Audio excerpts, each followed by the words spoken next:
This program aims to find solutions to your medical queries. It seeks answers to common health problems that have been hounding you. We will help you out in finding answers to your medical concerns.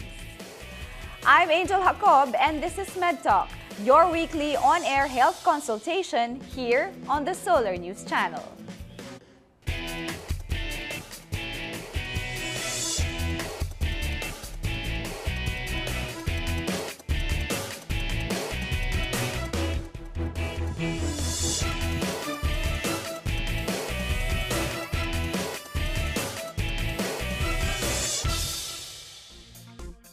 Sisters Stacy and Dana never felt so confident when they were chosen as brand ambassadors of a popular clothing line. Shocked and overwhelmed, like, is this really happening? Yeah. And, you know, we were really grateful and very thankful for the opportunity. And from then, that's where everything started. We got other opportunities to be brand ambassadors of other brands. So yeah.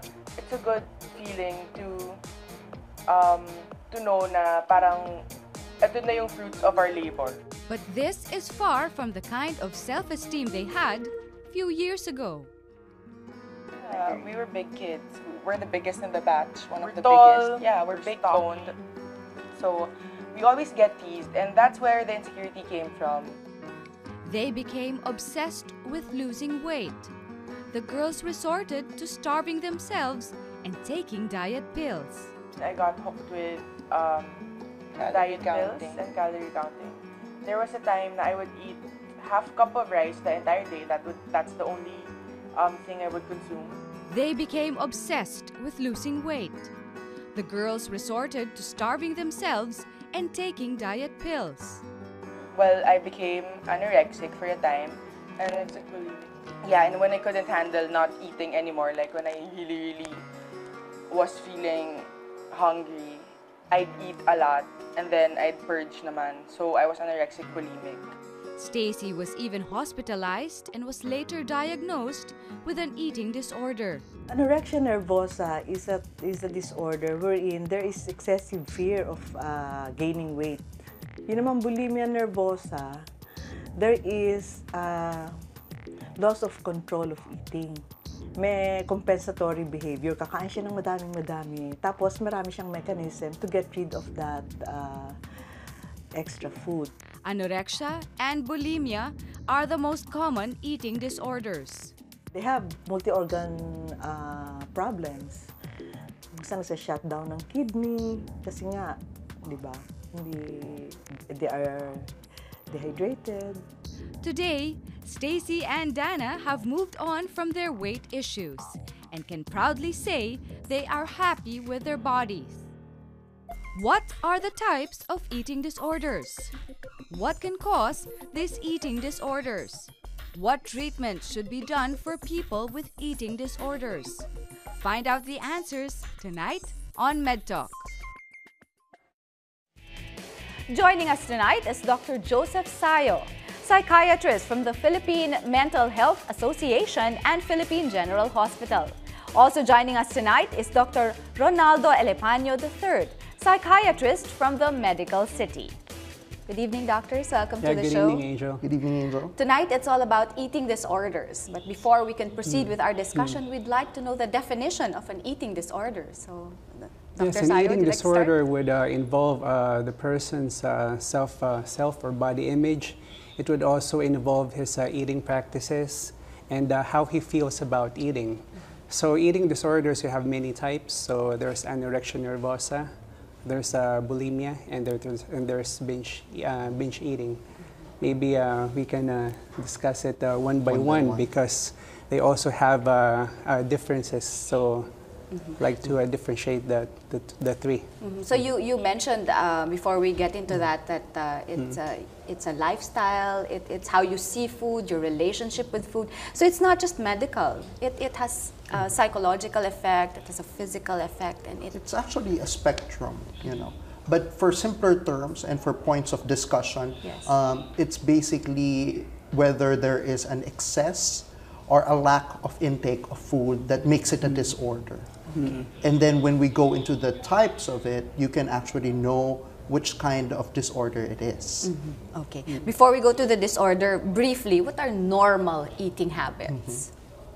Normal eating habits would involve eating three complete meals, and you can also have snacks in between. And you have a healthy body image, so you try to maintain your normal weight. And you don't feel bad about eating a lot of food. And your relationship with food is that of you're happy when you see the food, Yes, you yes. enjoy it. Yes. Again, like what you mentioned, not in excess. There's no guilt when you eat food. there you know, go. that's very Okay. important also for eating disorders. Yes. And that when you eat, there is no medical complications that will arise from you eating. So when you eat in excess or when you eat less, there's no medical problems that will stem from that lack or excess in eating of foods. So when does the norm become disorder? Yes. Dr. Sayo? I think that's when we have to be aware of the symptoms of the eating disorders per se, so we can identify a problem as it arises. Okay, you mentioned anorexia as being part of an eating disorder and bulimia. Let's now go on into anorexia. Anorexia, Signs and yes. symptoms of one who is suffering from anorexia. Yes, in anorexia, so there would be drastic ways, and the patient would want to reduce his caloric intake. And there is a certain intense fear of gaining weight. And then also one of the criteria would be there would be already some physiologic changes because of the induced starvation of the person. So related to what Ron said, the medical side. So it starts as psychological, then it goes to medical complications. There is a lot of physiologic changes that will occur when you do not take food with anorexia nervosa.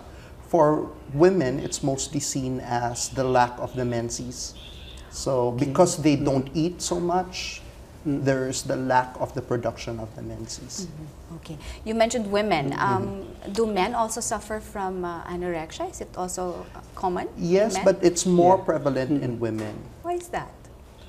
It's more prevalent in women and also more prevalent in the mid-teens and early 20s age group. So I think to answer your question, it's about some body image issues we have on women, like beautiful is thin, and to keep looking good, you have to be this certain weight. It's really because also that the adolescent age group are the impressionable youth. Yes. Yes. You see that most of them can be easily influenced by peer pressure and popular culture. And of course, it can also stem from an earlier problem in childhood when there is certain problems in the family. But more commonly, we see this in problems with peer pressure. Okay. So in terms of women are more self-conscious. Yes. There's a lot of emphasis in popular media on how you should look. And this also translates to men. There are studies now that there is more and more men also who are developing eating disorders. Those who are in the modeling industry, in sports also, there's a certain desire to look a certain way. There are also studies that says that gay men are more at risk for eating disorders because there is more pressure for them to look a certain way. The ripped six-pack abs that everybody wants to achieve. Yes. So they tend to actually be predisposed to eating disorders. And so with the influence of wanting to look a certain way or emulating someone who looks a certain way, they forget that we all have different body types. We Yes. all respond to eating in a different way. And as you mentioned, in the youth, in their 20s, childhood also, it can stem from that. And Yeah. can it also be genetic? Well, yes, it can also be genetic. So some of the persons with eating disorders, they have a family history of depression or anxiety. And likewise, persons with the disorder, they have comorbid depression and anxiety. So for depression, it would be about 65% of patients with eating disorders would also have depression, and about 35% of them would have anxiety. So an eating disorder does lead to Yes, depression. yeah, it can be coupled with anxiety. genetic, yeah, It could also be psychological. comorbid. They may Comorbid. occur together. Wow. Yeah. There are studies also that says that there are twins who are, the twin studies will tell you, which is very strongly indicative of a biological background, meaning that it is genetic, you know, that twin studies will tell you that there are patients who can have anorexia nervosa, you know, in a twin study. So for instance, one twin will develop anorexia, the other won't. Okay. Yes. Okay. Doctors will go back to that. I also want to, I'm sure our viewers are also curious to find out the signs and symptoms that, go with Yes, the one who signs has and symptoms. anorexia. But doctor, we'll Okay. go first to our Facebook question. Okay. How can I tell if someone has an eating disorder? Oh, we were about to discuss that and it was asked. So, Well, doctors? if we're talking about anorexia, so one sign would be the drastic weight change. So we have an ideal weight. So for example, it's for men, it's about 50 kilos to a 5'5" man, or 45.5 kilos to a 5' female. So if the weight goes drastically low, so about the patient fails to achieve about 85% of the expected weight, so we can call it a drastic weight change. It's significant. And for other eating disorders, so there would be like in binge eating or in bulimia, that the person would hide the binge eating, so and then purge or vomit later on. So these are the signs and symptoms that we see. You see a lot in terms of bulimia, the tendency to eat at specific periods of time. What exactly is bulimia, doctor? Bulimia is actually an eating disorder wherein you have episodes of binge eating and compensatory behavior such as purging or trying to get rid of the intake of food that you have. Most commonly, you see this as trying to, poke their throat so that they would vomit the food that they have taken in. But there are also other forms such as abusing laxatives so that they will just flush it out of their system. Again, to look a certain way. Yes. Yes. The binge eating is the bulimia is actually related to also a self-image. What differentiates it from anorexia is actually the weight. The anorexic, which is easier to identify, is because they're very thin. They try to restrict food, and they can actually binge. But and purge, binge and purge. For bulimia, on the other hand, they maintain their regular weight despite the purging. Okay. So it's a little bit difficult to identify bulimics. Yes. On the final end of the spectrum, you have your binge eating disorder, where you actually eat at specific times of the week or the day. You eat excessively, and there's certain emotions that are evoked. You eat even if you're not hungry. You eat excessively to the point that you feel overly full, that you're going to vomit, but you don't vomit. Okay. And then you feel guilty afterwards. Yes. Okay, and there's guilt that goes into all these types of disorders because again, like going back to what we said earlier, it's your relationship with food. And these days we hear the word stress a lot. Now we have a question from Facebook related to stress. Is stress eating considered an eating disorder? Well, I think it would depend on the frequency of the binges. So if you feel stressed, you eat a lot. But if you don't do it more than twice or 3 times a week, so it wouldn't be called a disorder yet. And one of the key factors when it comes to binge eating or stress eating, for instance, if it becomes a disorder, is there's a tendency to hide it from the public. So commonly in our society, when we get stressed, we try to eat out or pig out, as we would call it, with friends. We eat with friends. Yeah, With it's social. binge eating disorder, it's really a solitary activity. You hide it from people that you eat so much. You eat very fast so that people won't find out that you are binge eating. So solitary disorder, just like bulimia. you're bulimia. alone when you Yes. like you You mentioned hide earlier, it. you poke your mouth. Anorexia also, you hide it, or With- is it, you know, amongst friends you can't hide it anymore? You can't hide it because of the drastic weight change. People take notice that Yeah. you are actually losing weight. Okay, and then that's when they say, sometimes it also becomes a joke, oy, anorexic ka na, or you know, you Yes, look yes. anorexic already. But we will go back to that, the eating disorders, treatment, and more on understanding eating disorders when MedTalk returns.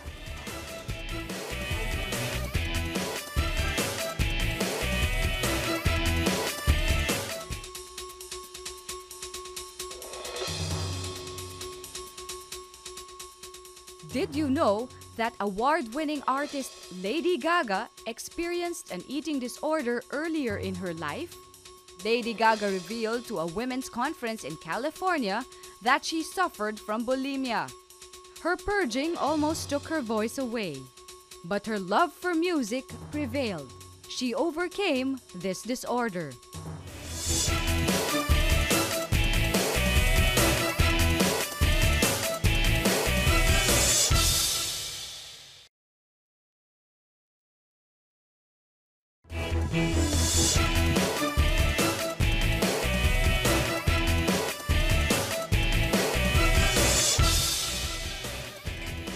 We're back here on MedTalk, still talking about eating disorders. Doctors, before the gap, we were already talking about a little bit of the treatment Yes. that one must seek, or one that must, how else would you say that, be provided for. We cannot let this conversation go without understanding the role of family members and people who care for individuals who are suffering from an eating disorder like bulimia, anorexia, and excessive eating disorders. Yes. So, doctors, how does first one admit to himself, or how does a family member identify this particular eating disorder? Dr. Sarah? Well, regarding with the family, so one of the treatments would be family-based therapy. So we have to really to advise the relatives of the patient to be observant of the eating habits of the person, and to really notice to observe for these symptoms of these eating disorders. And I think for parents, so we have to advise them, because we learned earlier this is due to social learning. So we have to tell parents not to be overly critical about the weight of their child, and we should also tell them to refrain from bullying other children who may be overweight. Yes. For those who are actually afflicted with the disorder, the treatment is actually tailored fit to the Yes. individual. So the first step is really identifying if there is a problem. So bringing the patient to the doctor Yes. will be the first step. And then once the diagnosis is made, a full medical workup is done to see what needs to be addressed. For instance, anorexic patients who are, very low in terms of their weight, it's not as easy as simple as providing them with so much food and that they're going to go back to their normal weight. It has to be a multidisciplinary approach, meaning there should be an endocrinologist, a cardiologist, a nutritionist on board to treat the patient. So there's a treatment team that will address the patient's problem. And then once this has been done, medical status has been stabilized for these patients, outpatient treatment will begin. So there is a lot of success in terms of medical treatment initially when they're hospitalized, but the bigger challenge is the outpatient treatment. So this is where Dr. Sayo has mentioned where you need to engage the family in terms of the treatment. Because when you're outside already, you have the same influences around you, and you can go back to that habit, you can go back to that disorder. So what happens to an individual? Do they take medications? Are they under therapy? Yes, we can give medications. So, well, we mentioned that some of them have comorbid disorders like depression and anxiety. So we can give them antidepressants. And these antidepressants also help, like for bulimia. like it's an impulse control problem, so it helps control their impulses. And then for therapies, we also have to go to individual therapy. So for persons who have problems with their body image, so they have to undergo counseling, and we have to teach them that they have to accept themselves for what they are. So however they weigh. They outgrow this. There's a lot, if the patient will actually go into therapy, be religious in their treatment, because not all patients will be the same in terms of treatment. Yes. So not everybody will be given medications, not everybody will respond to the same type of therapy. So if they find the right fit, of course, the success rate is high, you know. But of course, the problem is not limited to just the patient, but you need to actually move forward towards not from the individual to the family to society. So that's how you approach the eating disorder problem. That's why most of our patients, we recommend for them to have a support group so that they can talk about these things that they are going through. We'll talk more about that, doctors. We have a question from Twitter. Can someone recover from an eating disorder without seeking professional help? I think that would be hard to answer because we really have to have an evaluation by a professional how serious the condition is. In terms of the statistics for those who don't seek help, the mortality is high. They actually die before they actually recover from the eating disorder. Without seeking help. Yeah, if they don't seek help. Okay. So this is what we try to, impart for the audience who are listening to this program, that if they suspect a family member or someone they care for to have an eating disorder, it wouldn't hurt for them to be seen by a doctor and evaluated. Because for every, an ounce of prevention is better than a pound of cure. And it's more hurting for the family member to see this individual who has an eating disorder suffer. You mentioned earlier that in their teens suffer from an eating disorder. In their 20s, they still continue to have these eating disorders. How about the seniors, the more mature individuals? Do they also experience this? Do they also go through this? Well, yes, there are also some instances where the elderly can have eating disorders, but most of these cases they are with comorbid depression and anxiety. For the elderly, the psychological factors that is, at play for eating disorders may not be the same for adolescents. Like when we talk about adolescents, it's mainly peer pressure, how they perceive themselves, it's a body image. For the elderlies, it could be also a means to say something to the family members or a part of a mental condition that they are going through. That's why they don't eat. Some of these people are actually afraid because their memory is failing. They become very paranoid. They don't like to eat. So they become anorexic in the process. Doctors, another question from Twitter. I am overweight and I feel ugly. What can I do to overcome this feeling? Okay, this example is, so the problem seems to be psychological. So this person has problems with his body image. I think we have to evaluate him. What does she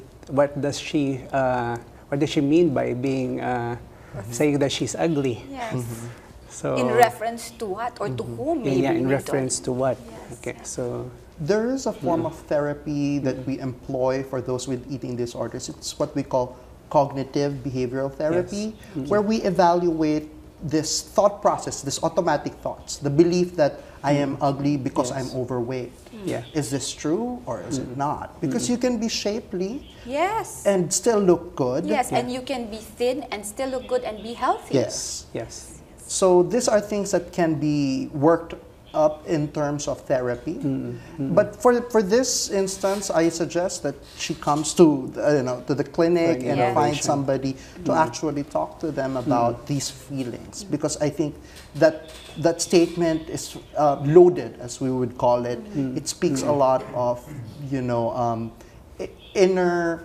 inner problems that they're encountering. There's a lot of frustration there. So these are things that we can work out in therapy also. Okay, and you know, for someone to say that she doesn't like the way she looks, then it is a cry for help. It is a signal for the people around her. And for them to put it up there, yes, that is actually somebody's desire or a plea for help. And here on the show, we always would like to know more about the topics that we talk about. However, we don't have enough time anymore. Sorry, maybe we can have you again. But last words to our viewers, to those who may be suffering from an eating disorder, and for those who have family members who are going through this. Would you like to give them advice? Any advice? So I think eating should be enjoyable. It should be a social activity. So if you have bad feelings about eating, I think we need to undergo some evaluation or just think about it on why do you feel that way. It's not just physical, you know, it's also mental. Yeah, it's psychological. It's psychological, yeah. Doctor? Well, I always say that food should be enjoyed by everybody. And if you feel guilty or afraid whenever you eat, you may need to talk to somebody about it. Why is there fear, doctor? Why is there fear when you are faced with food? What is it about food that makes you afraid? Well, there could, I think there could be other reasons, like some of the patients underwent bullying when they were little. So if they were teased of being overweight, so now they become afraid of gaining weight. Okay. And of course, that gaining weight could be tantamount to the kind of value they have for themselves. If they lose weight, they become more valuable to other people. So we can help, you know, there is always help available. Family members who are truly concerned about their loved ones should go to their doctors and have their family members who they suspect have an eating disorders checked up. So thank you very much, doctors, for enlightening us, for helping us understand more about it, and for us to enjoy food. You know, your relationship with food is reflective of who you are and how you see yourself and how you see eating. So it's fun to eat the right amount, the right time, with the right people. Thank you once again, doctors. Again, thank you, Dr. Joseph Sayo and Dr. Ronaldo Elepaño III for joining us in our discussion. See you again next Tuesday on MedTalk, 10 p.m. on your scheduled on-air consultation on the Solar News Channel. This is Angel Jacob. Good night.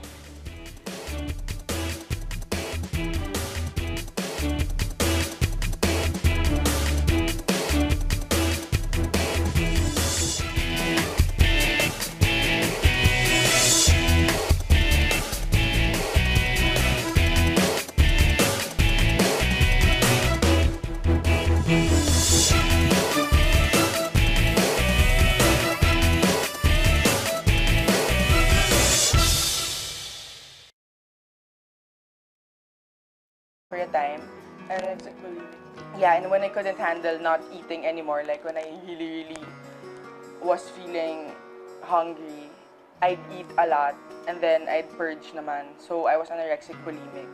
Stacy was even hospitalized and was later diagnosed with an eating disorder. Anorexia nervosa is a disorder wherein there is excessive fear of gaining weight. Yun naman bulimia nervosa, there is loss of control of eating.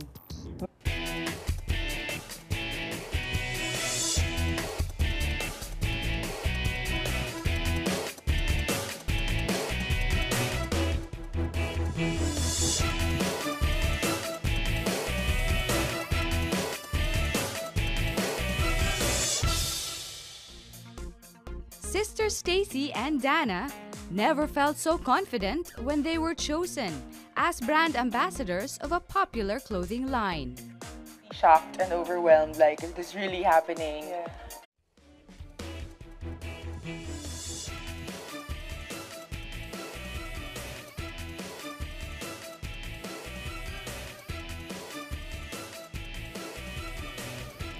This program aims to find solutions to your medical queries. It seeks answers to common health problems that have been hounding you.